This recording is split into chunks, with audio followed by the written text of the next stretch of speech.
بسم اللہ الرحمن الرحیم۔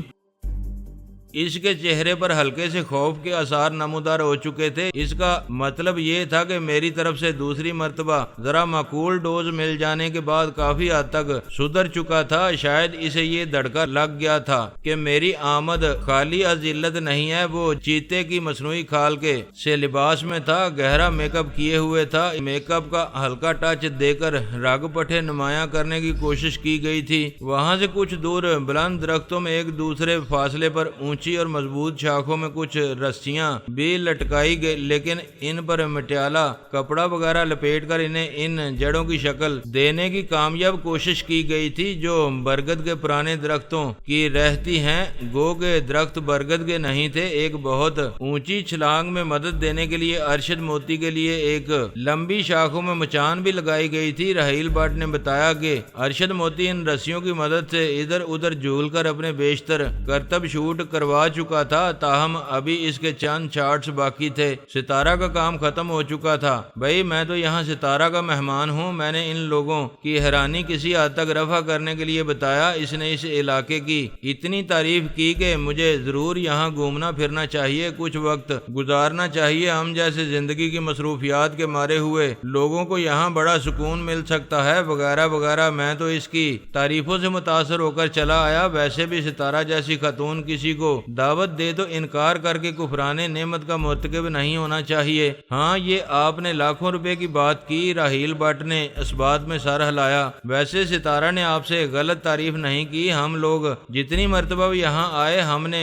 کام بھی بہت خوبصورتی سے مکمل کیا اور انجوائے بھی بہت کیا۔ اعصاب کو بہت سکون ملا، خصوصاً نہر کے کنارے جا کر تو طبیعت میں بڑی فرق آتی ہے۔ میں تو اس سارے ٹکڑے کو ہر زاویے سے اپنی فلموں میں استعمال کر چکا ہوں، ورنہ ابھی مزید 2-4 مرتبہ آؤٹ ڈور شوٹنگ یہاں کی رکھتا۔ بٹ صاحب ہم ابھی نہر کی طرف ہی جا رہے ہیں، جب آپ لوگ روانہ ہونے لگیں تو ہمیں بلوا لیجئے گا۔ ستارہ نے میرا ہاتھ تھام کر اٹھتے ہوئے کہا۔ اس کے دوسرے ہاتھ میں ایک خوبصورت ٹفن کیریئر تھا۔ یونٹ کے لوگوں نے ہمارے یوں جانے کو کوئی اہمیت نہیں دی اور اپنے اپنے کام میں مصروف ہو گئے۔ ہم ہاتھ میں ہاتھ ڈالے دو بے فکرے بچوں کی طرح گھومتے گھامتے درختوں کے درمیان سے گزرتے ایک طرف کو چل دیے۔ ہم ان لوگوں سے کافی دور نکل آئے لیکن نہر ابھی نظر نہیں آئی تھی۔ یونٹ کے لوگوں کے زور زور سے بولنے کی آوازیں معدوم ہو چکی تھیں۔ تم نے آج میرے بلاوے پر یہاں آ کر میرا مان رکھ لیا ہے۔ ستارہ والہانہ نظروں سے میری طرف دیکھتے ہوئے بولی، یہ تو بہت خوبصورت جگہ ہے سرکار۔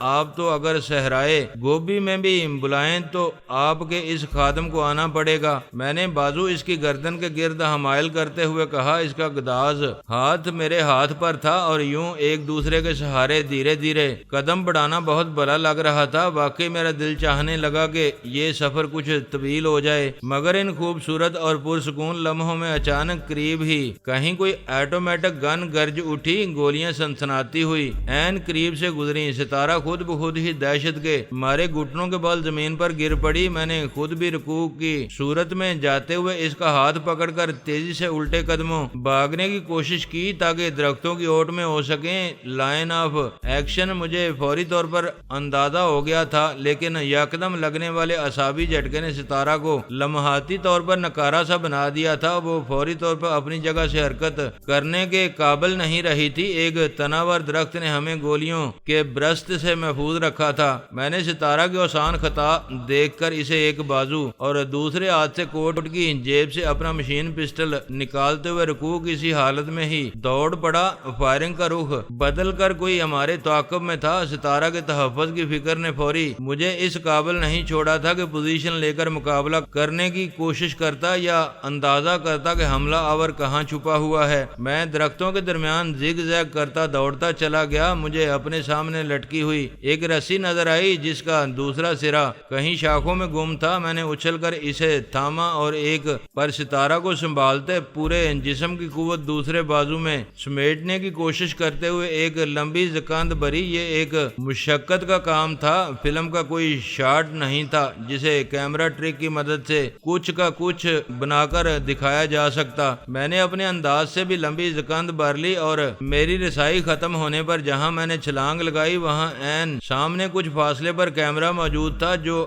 آن تھا اور ہلکی سی گرر گرر کی آواز کے ساتھ چل رہا تھا، لیکن اس کے عقب میں کوئی کیمرہ مین نہیں تھا۔ فائرنگ کی آواز سن کر یونٹ کے لوگ ادھر ادھر بھاگ گئے تھے، کوئی سینے کے بل زمین پر لیٹ گیا تھا، کوئی درخت کے پیچھے جا گرا تھا، حتیٰ کہ ارشد موتی بھی وہاں نہیں تھا۔ فلمی ٹارزن کسی درخت کی آڑ میں پناہ لے چکا تھا اور اس کی جگہ کیمرہ مین نے شاید میری چھلانگ کا منظر فلم بند کر لیا تھا۔ اگر یہ منظر کسی سینما میں چلتا تو یقیناً تماشائی بہت حیران ہوتے کہ یہ کیسا ٹارزن تھا۔ اس کے ایک بازو پر ہیروئن تو موجود تھی مگر جو 3 پیس سوٹ میں تھا۔ فائرنگ ابھی جاری تھی اس لیے میں یہاں بھی رک نہیں سکتا تھا۔ میں نے ستارہ کو بازو پر اٹھائے رکھا اور مزید آگے دوڑتا گیا۔ اچانک مجھے درختوں کے جھنڈ سے ذرا آگے کھلے میں گاڑی کھڑی نظر آ گئی۔ میرے دل کو قدرے اطمینان ہوا، میری گاڑی کسی چھوٹے موٹے کارخانہ عجائب سے کم نہیں تھی۔ فائرنگ کی آوازیں قدرے مدھم پڑ گئی تھیں، فائرنگ کرنے والے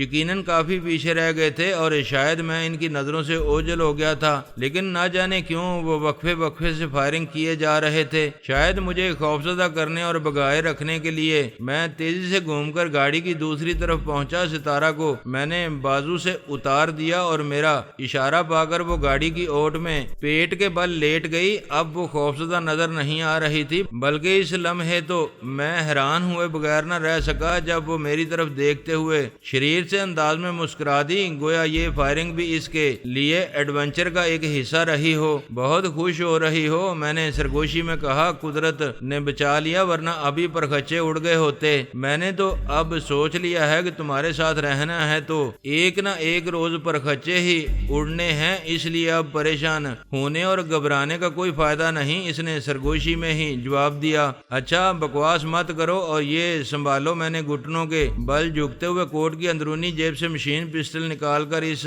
کی طرف بڑھاتے ہوئے کہا، پستول چلانا تو آتا ہوگا تمہیں؟ تھوڑا بہت سیکھا ہے، وہ پستول سنبھالتے ہوئے بولی۔ خاصی پرخطر زندگی گزاری ہے میں نے اور اپنی حفاظت خود کرنے کا شوق بھی ہے، اس لیے اس قسم کی چیزوں کا استعمال سیکھنے کی کوشش کرتی رہتی ہوں، لیکن نشانے کے بارے میں کچھ نہیں کہہ سکتی۔ وہ گویا معذرت خواہ تھی۔ نشانے کے بارے میں تمہیں کون کمبخت کچھ کہہ رہا ہے؟ کون سا یہاں ٹارگٹ شوٹنگ کے مقابلے میں ٹرافی جیتنے آئے ہوئے ہیں؟ میں نے گاڑی کا پچھلا دروازہ کھولتے ہوئے کہا۔ پچھلی سیٹ کے نیچے ایک خفیہ بٹن دبا کر میں نے ایک لمبوترا سا کھانا کھولا۔ اسٹیل کی سیاہ پلیٹ سے ڈھکے ہوئے اس کھانے کی موجودگی کسی کو احساس نہیں ہو سکتا تھا۔ دوسرے لمحے سیاہ رنگ کی 7mm کی ایک خاص قسم کی آٹومیٹک رائفل میرے ہاتھ میں تھی۔ ستارہ کے چہرے پر شوخی کے آثار قدرے کم ہو گئے اور آنکھوں میں ہلکا سا خوف جھلک آیا۔ رائفل دیکھنے میں بہت خوبصورت تھی، لیکن ہتھیاروں کی خوبصورتی عجیب ہوتی ہے، اس کی تہ میں موت کی خوفناکی اور بدصورتی پنہاں ہوتی ہے۔ گن سنبھال کر میں دوسری طرف بڑھا تو عقب سے ستارہ میری قمیض کا کونا کھینچ کر خوفزدہ سی سرگوشی میں بولی، تم کیا کرنے جا رہے ہو؟ وہی جو دوسرے کر رہے ہیں، میں نے جواب دیا۔ پھر تم میں اور دوسروں میں کیا فرق رہے گا؟ یہ میں بعد میں سوچوں گا۔ بعد میں سوچنے والے نقصان میں رہتے ہیں۔ یہ فلسفہ جھاڑنے کا وقت ہے کیا؟ میں نے نرمی سے اس سے قمیض چھڑاتے ہوئے کہا، تم صرف اتنا کرنا کہ جب میں تمہاری نظروں سے اوجھل ہو جاؤں تو 2-4 ہوائی فائر کر دینا تاکہ ان لوگوں کو گمان گزرے کہ میں یہاں ہوں۔ انہیں صرف چند لمحے کے لیے غلط فہمی میں رکھنا تمہارا کام ہے، اس دوران ان سے نمٹ لوں گا۔ یہ امکان بھی تو ہے کہ ان چند لمحوں میں وہ یہاں آ کر میرا تیا پانچا کر دیں۔ اس کے چہرے سے مسکراہٹ غائب ہو چکی تھی۔ مت بھولو کہ چند لمحے پہلے ہی تم نے نڈر اور بے خوف رہنے کا عزم ظاہر کیا ہے۔ میں نے اسے یاد دلایا، وہ خاموش ہو گئی اور مشین پسٹل کو ہاتھ میں تولنے لگی۔ میں نے چلتے چلتے اسے بتا دینا بہتر سمجھا، یہ عام پستول یا ریوالور سے ذرا مختلف ہے، فائر کرو گی تو مسلسل جھٹکے لگیں گے، گرفت مضبوط رکھنا۔ اس نے اس بات میں سر ہلایا اور میں درختوں کے جھنڈ کی طرف بڑھتا چلا گیا۔ فائرنگ بند ہو چکی تھی، لیکن آخری فائر جہاں سے ہوئے تھے اس جگہ کا مجھے اندازہ تھا اور مجھے یقین تھا کہ حملہ آور ابھی اس جگہ کے آس پاس ہوں گے۔ درختوں کے درمیان میں نے حتی الامکان تیز رفتاری سے فاصلہ طے کیا اور وہاں جا پہنچا جہاں سے میری دانست میں آخری فائر کیے گئے تھے۔ وہاں مجھے ہلکی مشین گن کا ایک خالی میگزین بھی پڑا دکھائی دیا۔ گھاس بھی بری طرح مسلی ہوئی تھی، ایسا لگتا تھا جیسے وہاں چند لمحے پہلے تک انسانوں کی زبردست نقل و حرکت رہی ہو۔ میں کھلے میں نہیں آ رہا تھا بلکہ درختوں کی اوٹ میں رہتے ہوئے ہی چھلاوے کی طرح انتہائی تیزی سے ادھر ادھر حرکت کرتے ہوئے صورتحال کا جائزہ لینے کی کوشش کر رہا تھا۔ فضا سے بارود کی بو معدوم ہو چکی تھی۔ بو سونگھنے کی مجھ میں درندوں کی سی جو صلاحیت موجود تھی، آخر کار اس نے میری مدد کی اور مجھے بتا دیا کہ انسان کس طرف تھے۔ انسانوں کی بو لمحہ بے لمحہ دور ہوتی جا رہی تھی۔ میں تیزی سے اس سمت میں بڑھا، آخر کار وہ مجھے نظر آ گئے۔ تعداد میں وہ صرف 2 تھے اور نہایت اطمینان سے نیچی آواز میں باتیں کرتے جا رہے تھے۔ ان کی آواز مجھ تک نہیں پہنچ رہی تھی، صرف حرکات و سکنات سے اندازہ ہو رہا تھا کہ وہ باتیں کر رہے تھے۔ وہاں درخت چھدرے تھے اور وہ دونوں مجھے صاف دکھائی دے رہے تھے۔ غالباً وہ نہر کی طرف جا رہے تھے۔ اطمینان کا یہ عالم تھا کہ دونوں میں سے کوئی بھی سر اٹھا کر ارد گرد دیکھنے کی کوشش نہیں کر رہا تھا۔ جس طرح انہوں نے مجھے سر پر پاؤں رکھ کر بھاگتے دیکھا تھا، اس کے بعد انہیں غالباً ذرا بھی توقع نہیں تھی کہ میں ان کے تعاقب میں واپس بھی آ سکتا ہوں۔ چند لمحے پہلے ستارہ میری ہدایت کے مطابق چند فائر کر چکی تھی، لیکن انہوں نے شاید انہیں بھی کوئی اہمیت نہیں دی تھی۔ وہ تو گویا کوئی کام نہایت عمدگی سے مکمل کرنے کے بعد پورے اطمینان قلب کے ساتھ واپس جا رہے تھے۔ شکار پر نکلے ہوئے درندوں کی طرح کچھ دور ان کا تعاقب کرنے کے بعد مجھے یقین ہو گیا ان کا کوئی اور ساتھی آس پاس موجود نہیں تھا۔ انہیں کسی کا انتظار بھی نہیں تھا۔ وہ دونوں ہی پستہ قد تھے، مگر ایک خوب چوڑا چکلا اور گٹھے ہوئے جسم کا مالک تھا، جبکہ دوسرا منحنی مجہول اور مختصر وجود دکھائی دیتا تھا۔ چوڑے چکلے شخص نے ہلکی مشین گن لاٹھ کی طرح کندھے پر اٹھائی ہوئی تھی۔ مجہول آدمی کے ہاتھ میں کوئی ہتھیار نہیں تھا، لیکن میں اس خوش فہمی میں مبتلا ہونے کے لیے تیار نہیں تھا کہ وہ واقعی نہتا تھا۔ وہ ڈھیلے ڈالے سیاہ کوٹ اور خاکی پینٹ میں تھا، سر پر گہرے رنگ کی پی کیپ تھی۔ اس حلیے میں سے عقب سے دیکھتے ہوئے کوئی اندازہ قائم کرنا مشکل تھا، لیکن نہ جانے کیوں اس پر نظر پڑتے ہی مجھے احساس ہوا تھا کہ وہ سراپا میرا شناسا تھا۔ ایسا معلوم ہوتا تھا کہ اس شخص کو میں پہلے بھی کہیں اچھی طرح دیکھ چکا تھا، لیکن یقین سے تبھی کچھ کہا جا سکتا تھا جب میں اس کے مزید قریب جاتا یا سامنے سے اسے دیکھتا۔ اس کی پی کیپ کے نیچے لمبے بالوں کی لٹیں جھول رہی تھیں۔ یہ لٹیں اور ڈھیلے ڈالے کپڑوں میں چھپے ہوئے خد و خال کچھ جانے پہچانے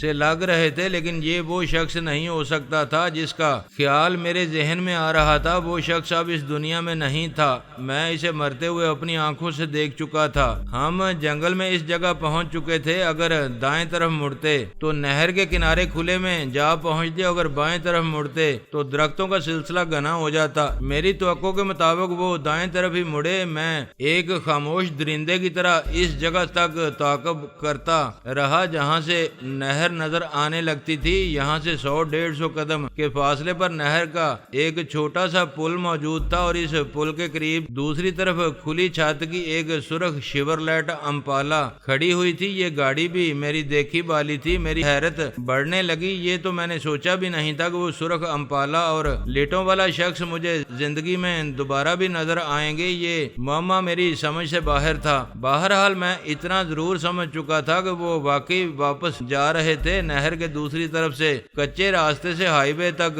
جا سکتا تھا۔ وہ یقیناً آئے بھی اسی طرف سے تھے۔ پل اور گاڑی ابھی بہت دور تھی، لیکن میرے خیال میں اب انہیں روک لینا بہتر تھا۔ میں نے ان کے قدموں سے ذرا ہی آگے زمین پر ایک برسٹ مارا۔ گولیاں دھوڑ اڑاتی ہوئی زمین میں پیوست ہو گئیں۔ وہ دونوں اپنی جگہ بت بن گئے۔ ماہر اور مشاق لوگ تھے، انہیں معلوم تھا کس صورتحال میں کیا کرنا چاہیے۔ مشین گن والے نے مشین گن سیدھی کرنے کی کوشش نہیں کی۔ اسے معلوم تھا کہ اپنی کوشش کا انجام اس کی موت کی صورت میں سامنے آ سکتا تھا۔ گن ذرا دور پھینک دو چندہ، میں نے بے آواز بلند کہا، اور میری طرف گھوم جاؤ۔ میں ذرا زلفوں والی سرکار کے درشن کرنا چاہتا ہوں۔ چوڑے چگلے آدمی کے ہاتھ میں گو کے سب مشین گن تھی، مگر پھر بھی اتنی ہلکی نہیں تھی۔ اس نے میری ہدایت پر عمل کرتے ہوئے گن پھینک تو دی، مگر وہ زیادہ دور جا کر نہیں گری۔ وہ دونوں ادھر سے میری طرف گھومے۔ میری زیادہ توجہ صرف لمبے بالوں والے کی طرف تھی، اور اسے دیکھ کر واقعی میرا سر گھوم گیا۔ ایک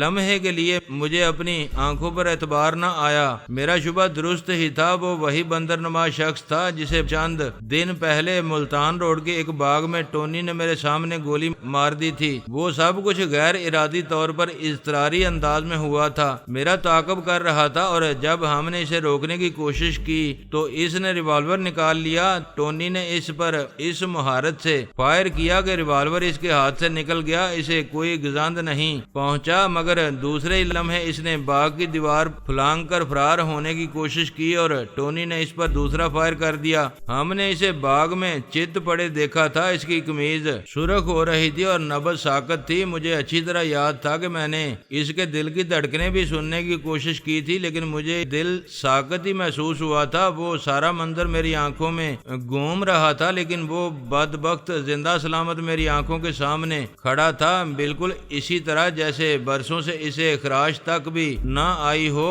اگر ہمیں اس کی موت کا محض دھوکہ ہوا تھا اور وہ صرف زخمی ہوا تھا، تب بھی اتنی جلدی وہ دوبارہ چلنے پھرنے کے قابل نہیں ہو سکتا تھا، اور وہ تو صرف چل پھر ہی نہیں رہا تھا بلکہ مار داڑ میں بھرپور حصہ لے رہا تھا۔ اس کی آنکھیں اس طرح نیموا تھیں، چہرے پر کچھ ایسی بے نیازی اور بے پرواہی تھی جیسے دیکھنے والوں کو چڑھا رہا ہو۔ اسے تو کسی بھی صورت حال کی ذرا برابر پرواہ نہیں تھی۔ میری پوری کوشش ہوتی ہے کہ کسی بھی موقع پر حیرت کا اظہار نہ کروں، لیکن اس وقت میں یہ کہے بغیر نہ رہ سکا کہ تم زندہ ہو۔ بے شک اور امید ہے کہ ابھی غیر معینہ مدت تک زندہ رہوں گا، اس نے نہایت پرسکون لہجے میں جواب دیا۔ اس کی آواز بھی کچھ ایسی ہی تھی جیسے کسی بندر نے کئی برس کی محنت کے بعد آخرکار خاصی کامیابی سے انسانوں کی طرح بولنا سیکھ لیا ہو۔ لیکن میں نے خود تمہیں مردہ دیکھا تھا، تمہاری قمیض خون میں تر تھی اور نبض ساکت تھی۔ میں نے کہا تاہم میں پوری طرح کوشش کر رہا تھا کہ میرے تاثرات سے حیرت کا اظہار نہ ہو۔ اس قسم کے تو بہت سے شعبدے میری جیبوں میں پڑے رہتے ہیں، وہ بے پرواہی سے بولا۔ کچھ دیر کے لیے دل کی دھڑکن روک لینا بھی میرے لیے کوئی مشکل کام نہیں۔ میں میڈیکل سائنس کے لیے چلتا پھرتا چیلنج ہوں۔ میڈیکل سائنس کے لیے تو تم بے شک چیلنج بنے رہو، مجھے اس پر کوئی اعتراض نہیں، لیکن تم میرے لیے بھی چیلنج بن گئے ہو، یہ میرے لیے بڑی تکلیف کی بات ہے، میں نے ملائمت سے کہا۔ اب میں کیا کروں، میں تو خود اپنے ہاتھوں سے اپنا گلا گھونٹ کر بھی نہیں مر سکتا۔ میری عمر 150 سال ہے، میری 4 بیویاں یکے بعد دیگرے میرے مرنے کے انتظار میں خود راہ ملک عدم ہو چکی ہیں۔ اس کے لہجے میں ہلکی سی افسردگی جھلک آئی، جیسے وہ خود بھی اپنی درازی عمر سے پریشان ہو۔ میں نے اس کے چہرے پر تمسخر یا احتضاء کی علامت تلاش کرنے کی کوشش کی، لیکن وہاں ہلکی سی غیر سنجیدگی کی بھی کوئی علامت نہیں تھی۔ وہ بالکل سنجیدہ تھا، مگر یہ کوئی قابل اعتبار نشانی نہیں تھی۔ بعض لوگ انتہائی سنجیدگی سے مذاق کرتے ہیں، میں نے بھی اسی سنجیدگی سے کہا، تمہیں یقیناً کسی سنیاسی بابا قسم کی شخصیت نے آب حیات قسم کی کوئی چیز پلا دی ہوگی، تم شاید میری بات کو مذاق سمجھ رہے ہو۔ اس کے لہجے میں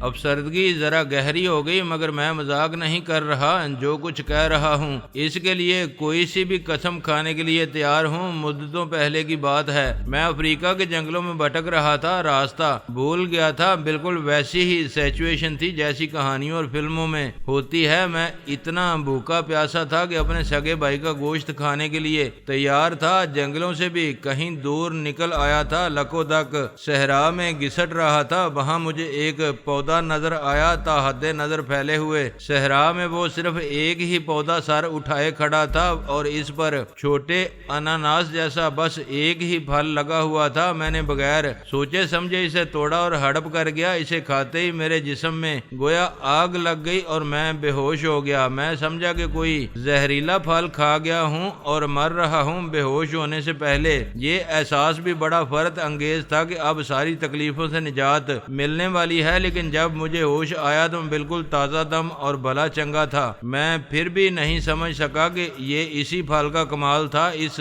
وقت میری عمر 34 سال تھی، تب سے لے کر آج تک بھلا چنگا ہوں۔ 150 سال عمر ہو چکی ہے، لیکن کبھی بیمار بھی نہیں ہوا۔ چند سال پہلے میں نے 5ویں شادی کی ہے، 44 بچے ہیں میرے۔ دوبارہ کبھی اس مقام تک رسائی نہیں ہو سکی جہاں وہ پودا نظر آیا تھا، اور نہ ہی ویسا پودا یا پھل دوبارہ کہیں نظر آیا۔ وہ حقیقتاً ثمر حیات قسم کی کوئی چیز تھا، فرق صرف یہ پڑا ہے کہ میرا خون سیاہ ہو گیا ہے، اصل میں دل کالا ہو گیا ہوگا۔ میں نے لقمہ دیا، وہ گویا اس صورتحال میں بھی اپنی کہانی سنانے کے لیے بہت بے قرار تھا۔ میں ایک آٹومیٹک رائفل کا رخ اس کی طرف کیے کھڑا تھا۔ وہ میرے الفاظ پر قطعاً توجہ دیے بغیر بولا، بلڈ ٹیسٹ سے پتہ چلا ہے کہ میرے خون میں آئرن اتنا ہو گیا ہے کہ اگر کسی اور کے جسم میں ہوتا تو وہ فاؤنڈری کھول لیتا۔ میں نے لقمہ دیا، نہیں وہ فوراً مر جاتا۔ اس نے اپنا جملہ مکمل کیا۔ اس کی سنجیدگی میں ذرا بھی فرق نہیں آیا تھا۔ وہ بات جاری رکھتے ہوئے بولا، اس کے علاوہ میرے خون میں ایک اور مادہ بھی پایا گیا تھا جیسے لیبارٹری والے کوئی نام نہیں دے سکے۔ اس کے بعد میں گول ہو گیا کہ کہیں لیبارٹری والے زیادہ آگے نہ بڑھ جائیں، لمبے چکر شروع نہ ہو جائیں اور مجھے منظر عام پر نہ آنا پڑے۔ بہت اچھا کیا تم نے، میں نے گہری سنجیدگی سے کہا۔ ذلت کی زندگی انسان جتنا بھی چھپ کر گزارے اتنا ہی اچھا ہے۔ کیا تم کبھی کسی کی بات سنجیدگی سے نہیں سنتے؟ اس نے گویا بڑے تعصب سے پوچھا۔ کیا میں تمہیں غیر سنجیدہ نظر آ رہا ہوں؟ میں نے معصومیت سے پوچھا۔ وہ منہ بنا کر کندھے اچکا کر رہ گیا۔ اس کے چہرے پر دلی تکلیف کے آثار تھے۔ میں نے گہری سانس لے کر گویا مذاکرات کا یہ دور ختم کرتے ہوئے کہا، بہت ہو چکی ہے بندر نما انسان یا انسان نما بندر۔ تمہیں اتنا اندازہ تو ہو گیا ہوگا کہ میں کوئی داستان ہوشربا سننے کے لیے یہ رائفل لے کر تمہارے تعاقب میں نہیں آیا تھا، لیکن پھر بھی چونکہ میں مروت کا مارا انسان ہوں اس لیے میں نے اتنی دیر تمہاری لان ترانی سن لی۔ اب خاموشی سے اس طرف چل پڑو۔ میں نے انہیں ادھر چلنے کا اشارہ کیا جدھر سے میں خود آیا تھا اور جدھر میری گاڑی کھڑی تھی۔ میں اب تک بظاہر صرف بندر نما انسان ہی کی طرف متوجہ رہا تھا۔ اس سے شاید اس کا ساتھی غلط فہمی میں مبتلا ہو گیا تھا، مگر یہ غلط فہمی اس کے حق میں مہلک ثابت ہوئی۔ میں نے اسے خبردار کرنے کی ضرورت بھی محسوس نہیں کی۔ مجھے اس پر دل میں بہت خار آ رہی تھی۔ مجھ پر اور ستارہ پر اندھا دھند فائرنگ اسی نے کی تھی۔ مصلحت کا تقاضا تو یہی تھا کہ میں اسے زندہ پکڑ کر لے جانے کی کوشش کرتا تاکہ زیادہ سے زیادہ معلومات حاصل ہو سکتی، لیکن اس وقت میں نے مصلحت کو بالائے طاق رکھ دیا تھا۔ ویسے بھی مجھے بندر نما انسان اس سے زیادہ اہم نظر آ رہا تھا۔ وہ تو محض ایک ماہر و مشاق اور پیشہ ور قاتل معلوم ہوتا تھا، شفاق خون کا پیاسا اور زبان بند رکھنے والا محض ایک جیتی جاگتی مشین۔ میں نے دیکھ لیا تھا جب سے میں بندر نما انسان کی طرف متوجہ تھا، اس کا ساتھی کسی چیونٹی سے بھی کم رفتار کے ساتھ الٹے قدموں اپنی سب مشین گن کی طرف کھسک رہا تھا جو اس نے میرے حکم پر پھینک دی تھی۔ ایک لمحے کے لیے مجھے اس پر ترس بھی آیا۔ وہ یقیناً اس وقت اپنے آپ کو بہت چالاک محسوس کر رہا تھا۔ میں نے اسے گن تک پہنچنے کا موقع دیا لیکن اسے چھونا اسے نصیب نہ ہو سکا۔ جو ہی وہ جھکا میری رائفل نے اس کا جسم چھلنی کر دیا۔ ایک لمحے کے لیے وہ گولا سا بن کر لڑکتا ہوا دور جا گرا، پھر چاروں خانے چت ہو گیا۔ اس کی کھلی ہوئی آنکھیں اور کھلا منہ پتہ دے رہے تھے کہ زندگی کے آخری لمحے میں اس نے شدید حیرت محسوس کی تھی جو اس کے چہرے پر منجمد ہو کر رہ گئی تھی۔ شاید اس نے زندگی بھر صرف دوسروں کے جسموں میں گولیاں اتاری تھیں، وہ خود ان کی اذیت سے نا آشنا تھا۔ زندگی کے آخری لمحے میں شاید اس پر اسی حیرت نے حملہ کیا تھا کہ یہ کیسے انگارے ہیں جو اچانک اس کے جسم میں اتر گئے ہیں۔ بندر نما انسان بلا شبہ ایک عجیب مخلوق تھا۔ اس نے کمال بے نیازی سے گردن ذرا سی موڑ کر یوں اپنے ساتھی کی طرف دیکھا جیسے کسی شریر بچے کی گیند لڑکتی ہوئی اس کے پیچھے جا گری ہو۔ رائفل کے اچانک گرج اٹھنے پر وہ اچھلنا تو درکنار اپنی جگہ سے ہلا تک نہیں تھا۔ اپنے مخصوص لہجے میں وہ بولا، اس کی کیا ضرورت تھی؟ اسے خبردار کر کے گن اٹھانے سے روک بھی سکتے تھے۔ انداز کچھ ایسا ہی تھا جیسے کہہ رہا ہو، جناب اس بچے کو تونی لگانے کی کیا ضرورت تھی؟ آپ اسے صرف ڈانٹ کر بھی کارآمد سزا دے سکتے تھے۔ یہ میں نے خبردار ہی کیا ہے، اسے نہیں تمہیں، میں نے خشک لہجے میں کہا۔ اب تم اس طرف چل دو۔ میں نے ایک بار پھر رائفل سے اشارہ کیا۔ اسی لمحے وہ اس طرح اچھلا جیسے اس کے جسم میں ہزاروں سپرنگ فٹ ہوں۔ پچھلی بار جب اس سے سامنا ہوا تھا تب میں نے اسے اسی طرح اچھلتے دیکھا تھا، اسی انداز میں اچھل کر ایک باغ کی کافی اونچی دیوار پھلانگ کر اندر کود گیا تھا۔ فضا میں ہی وہ لٹو کی طرح گھوما، پھر دوسرے ہی لمحے وہ مجھ سے کافی فاصلے پر زمین پر تھا اور گولی کی سی رفتار سے نہر کی طرف دوڑ رہا تھا۔ اس کا دوڑنے کا انداز کچھ ایسا تھا، اسے نشانہ بنانا بہت مشکل تھا، تاہم میرے لیے ناممکن بھی نہیں تھا، لیکن اسے اندازہ ہو گیا تھا کہ میں اسے ہلاک کرنا نہیں چاہتا، زندہ ہی قابو کرنا چاہتا چاہتا ہوں۔ میں نے اس کے دائیں بائیں فائر کیے مگر وہ رکا نہیں۔ مختصر الوجود تھا، اتنا ہی بے خوف تھا۔ میں اس بندر نما شخص پر عاشق ہو چکا تھا۔ بہت عرصے بعد مجھے انسان کے جامے میں ایک عجوبہ نظر آیا تھا۔ میں اسے ہلاک کرنا نہیں چاہتا تھا، اسے زندہ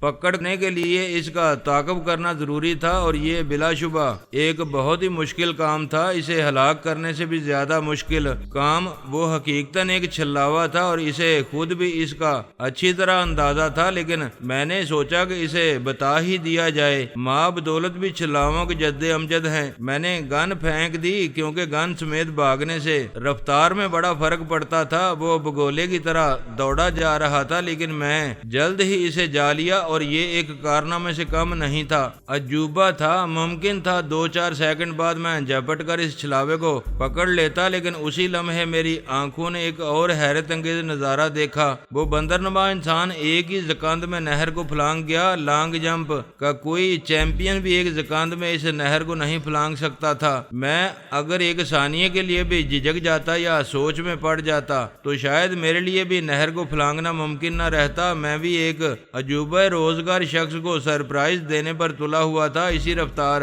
سے دوڑتے ہوئے میں بھی نہر پھلانگ گیا۔ وہ نہر کے دوسرے کنارے پر پہنچ کر رک گیا تھا۔ شاید اسے قطعاً توقع نہیں تھی کہ کوئی اس کے تعاقب میں نہر کو بھی پھلانگ سکتا ہے۔ غالباً فاتحانہ انداز میں میری طرف دیکھنے کے لیے وہ گھوما، اور اسی لمحے اس نے مجھے اپنے سر پر پایا۔ میں نے اس کی آنکھیں حیرت سے پھیلتے دیکھی، لیکن اسے زیادہ دیر حیران ہونے کا موقع نہیں مل سکا۔ میں اسے لیتے ہوئے زمین پر گرا اور ہم دور تک لڑکتے چلے گئے۔ میں اس کے تعاقب میں جتنا دوڑ چکا تھا اتنا ہی کافی تھا۔ اب اس کی خاطر میں اپنی جان کو مزید زحمت نہیں دینا چاہتا تھا۔ میرا خیال تھا کہ میں اسی شخص تک پہنچ گیا ہوں تو اب آسانی سے اس کو قابو میں کر لوں گا۔ میرا اندازہ تھا کہ اس کی صرف پھرتی ہی غیر معمولی ہوگی، طاقت اس میں کوئی خاص نہیں ہوگی، اور ایک بار کسی طاقتور آدمی کی گرفت میں آنے کے بعد وہ جلد ہی بے بس ہو جاتا ہوگا۔ وہ مختصر الوجود تھا۔ میں نے ایک گٹھڑی کی طرح اسے بازوؤں میں سمیٹنے کی کوشش کی، لیکن اس وقت میری حیرت کی انتہا نہ رہی جب میں نے بجلی کی سی تیزی سے ایک چیز کو حرکت میں آتے دیکھا۔ وہ اس کا استخوانی بازو تھا۔ مجھے قطعاً اندازہ نہیں تھا کہ اس استخوانی بازو کے ایک سرے پر ایک آہنی گونسا بھی پایا جاتا ہے۔ یقین مجھے اس وقت آیا جب وہ گونسا ایک ہتھوڑے کی طرح میری ٹھوڑی پر پڑا۔